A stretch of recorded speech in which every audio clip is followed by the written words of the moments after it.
The office of the Christ can become anything you need. Just in case you need wisdom. And the profit of wisdom is that it gives you the capacity to know what direction to take. Have you heard the scripture that says, wisdom is profitable to direct? So that's the profit that is in wisdom. It's directional. It tells you where to go. It tells you how to do what you need to do.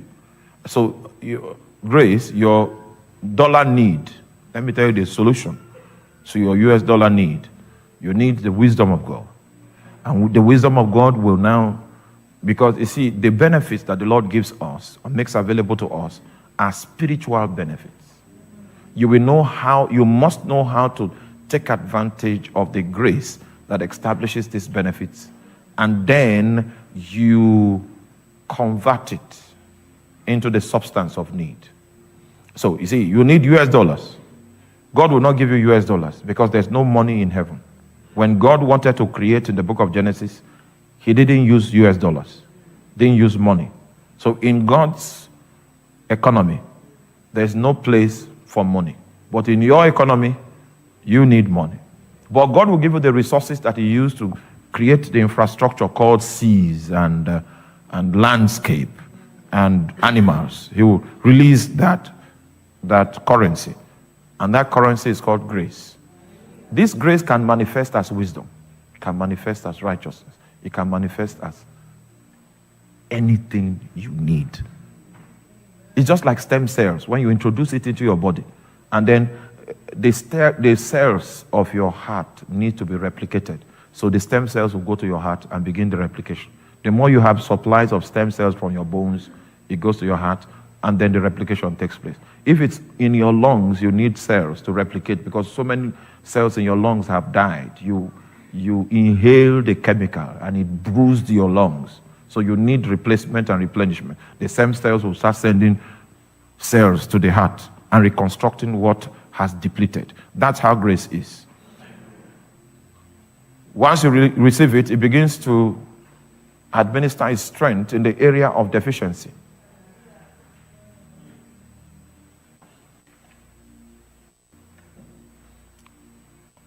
Once, you know my story. I was born a stammerer. I couldn't speak. And I knew I had a calling. So I went to God. I said, what's the way out? Then he gave me a word. He said, as for you, this is my covenant with you. I have put my words in your mouth. I said, okay. So, if you have put your words in my mouth, it's no longer my responsibility to get them out. You put it there, so you must find how to get it out to the people that you have sent me to. And you know that the moment that understanding is what we call the reckoning of faith. The moment that understanding came, when I walk to the pulpit, I pray for 2 hours, 3 hours, 4 hours. Then he gives me a message. I go, I find it in the Bible. I build muscle around it. When I come to teach, he will open my mouth. Then I'll be able to teach. When I come down from the pulpit, I become a stammerer again. It continued like that for about 12 years. Then he now gave me another ability. Before, I couldn't speak. The way we just discussed, before I came to the pulpit, I can't do that. I'll just keep quiet. Because I know if I try, I won't succeed. I'll just keep quiet. But if I want to talk, get me a table. Because I need to be hitting it like before I talk. So that grace came. And that grace is what is responsible for my speaking. But trust me, before I came here today, I prayed for more than 5 hours to get the grace to speak. He said he will never heal me from it totally, so that I can find my way back. Because we forget that he's the one that supplies it. So that's why your spiritual hunger, it doesn't quench it completely. Even if you go close again, it even makes the hunger more, so that you will not ever come to the point where you think yourself all sufficient. That's how I became a teacher.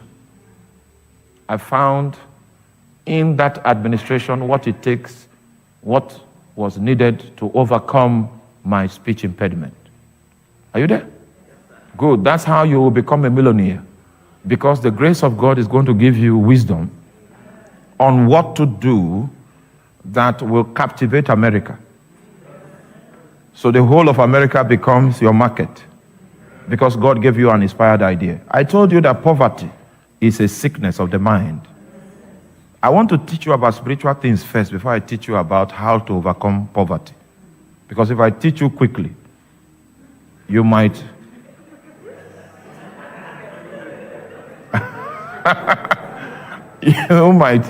you might think that everything in life is about money, and it will be a fatal mistake.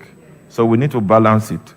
So it's a sickness of the mind, and it can be cured in one weekend of teaching. That sickness, it can be cured in one weekend of teaching. As we open the counsel of God, you just see it. This is what it is. This is what it is. And then you know what to pray. Begin to pray for an inspired idea. After you go through that teaching, begin to pray for an inspired idea. I told you my story. When I was leaving the oil industry, the great one said I should leave. And me and my wife were funny people, you know. If you come to our house in Nigeria, you'll be disappointed because you find a community in our house. So we found our purpose in marriage early, that God wanted us to provide a home for people that never had the opportunity to see what a functional home looks like, and let them become our children, live with us on the same level of attention as our biological children. The same level. If they are going to school, we send them to the same school. If they are going here, we send them to the same opportunities. And you are not under obligation to iron my clothes. You are not there to iron my clothes. I don't need you to do that. I know how to iron my clothes. So don't say, okay, I'm here to be ironing their clothes. You will not even do anything for some years. Just be okay first. Be okay by yourself. The only thing you cannot decide not to do is prayer. That one. We will catch that one. I won't force you for any other thing, but prayer. You will pray. If I'm praying, you too, you must pray. If I'm there 5 hours, you must be there. If I'm there 7 hours, you must be there. That one you can't argue. The rest, nobody's asking you to do anything. Don't wash my clothes, don't worry. I'm strong enough, I can do that. So that they will know that they are not second-class citizens in the place. Huh? Okay, so then you now see the ones that are thieves. The ones that are thieves will show you that they are thieves. The ones that are diabolical witches, they will show you that we are into witchcraft. So let everybody be free and... Yes. Oh, you don't believe me?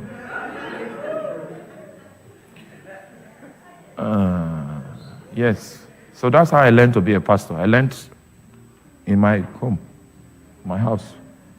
I saw wicked people. Among the people who were helping, there was one there that was taking information from the house and going to arm my enemies against me. There was one there. So one day I was eating that. She brought food, put it before me, and the Lord said, your pastoral work over this one has finished. I said, okay. That means God gave her the opportunity of that time to change. She didn't change. Then I announced, she now whispered into my ears that her destiny is slipping by. I said, but the Lord just said that my pastoral work over you has finished. She ran mad in a few days' time. I know most of you have not... Okay, let me leave you. Oh, why did I tell you that? Okay. Most of you have not stayed close to someone that lives for Jesus. If you are a bad person, that's the easiest way to receive a curse from God. If you are a good person, that's the easiest way for you to enter into something that will take you. So we've seen the good, the bad, and the ugly in that arrangement. And then it was through that arrangement that God now began to teach me how to texture my heart when I pastor. So someone will do something wrong, and the person is denying. Meanwhile, I even saw the person physically when he did it. But when we are leading prayer, in order for you to be a priest, you must evacuate that from your heart. Yes.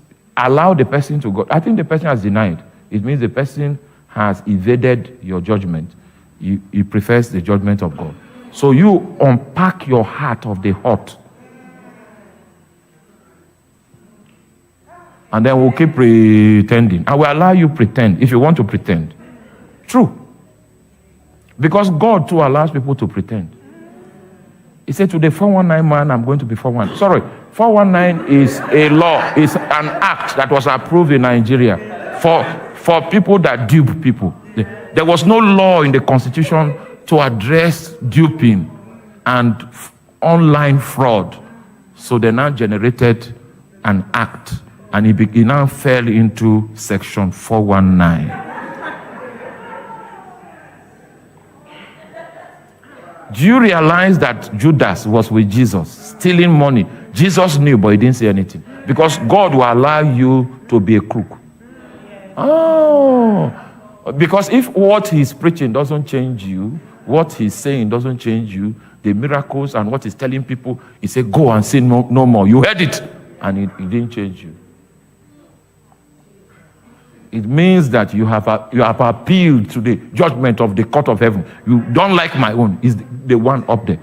So we'll ensure that you are preserved enough for you to be confronted by that judgment.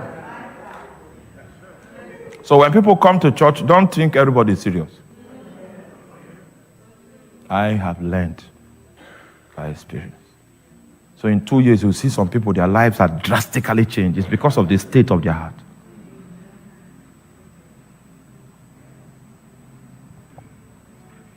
I'm experienced enough in ministry to know this. Some people, it's just as if the church was set up for them. From the first day they start attending, because the heart is open. They change. The yokes are breaking. The chains. What is happening? Life is changed. People say, oh, this is how it is. He enters more, begins to sacrifice. Then, so we made a mistake. The mistake we made was that we yielded to Jesus, and it worked. Hey, so we say, all right, let's go. Let's go. So I was asked to resign from my job, and I love that job. It will tax this your brain. It was both physical and mentally challenging. And when you climb some of the facilities for physicalization, you must climb fasting. So the job encourages fasting. But if you go that high and you have eaten, you will faint. So we climb fasting. So my job encourages me to fast. What is the excuse? So the Lord said I should resign. Unfortunately for us, he did not tell the people that we had at home to leave. I was hoping he would just slip into their dreams and just tell them, this guy is resigning, oh, there's no money again. Everybody should find their level. But he didn't tell them. So when I resigned and came back home, I wanted to call them in an assembly and say, this is the situation. But he rebuked me. So I went to him and said, okay, how do we survive? He said, that's a good question. Because when you ask that kind of question, it means that you know that the only thing you are lacking is wisdom. And the administration that has been set up guarantees that you will have wisdom. Meanwhile, that list that is there is not exhaustive. God has made that Christ wisdom. He has made him sanctification, has made him righteousness, has made him redemption. It's not exhaustive. It can become, the administration can become anything you need for the fulfillment of your divine purpose, whether it is written there or not. Because when we go, if I take you to the book of Genesis and show you the imagery of Christ in Genesis, I show you in Exodus, I show you in Leviticus, you will come to, before we get to the book of Revelation, you will know that it's inexhaustible. He can become anything that you need for the fulfillment of your divine purpose, the actualization of his dream concerning your life. So I went to him and said, all right, how do we survive? It's a good question. Now, I have a pretty good relationship with Jesus. And when I come to him with the right question, he will answer me. If he doesn't answer, it means the wrong question. So I keep reframing, I frame it this way, then when it's right, he answers. I say, how do I survive? It's the right question. You know what he told me? It's not what you would think. He said, teach the Bible. That was the wisdom he gave me to solve the dollar problem that you're talking about. For me, he said, teach the Bible. If you, Grace Karamara, if you decide that you want to teach the Bible because your pastor says, teach the Bible was the answer God gave me, it won't work for you. Because it's personal to each man. You need to seek wisdom for yourself. And that wisdom is in the administration.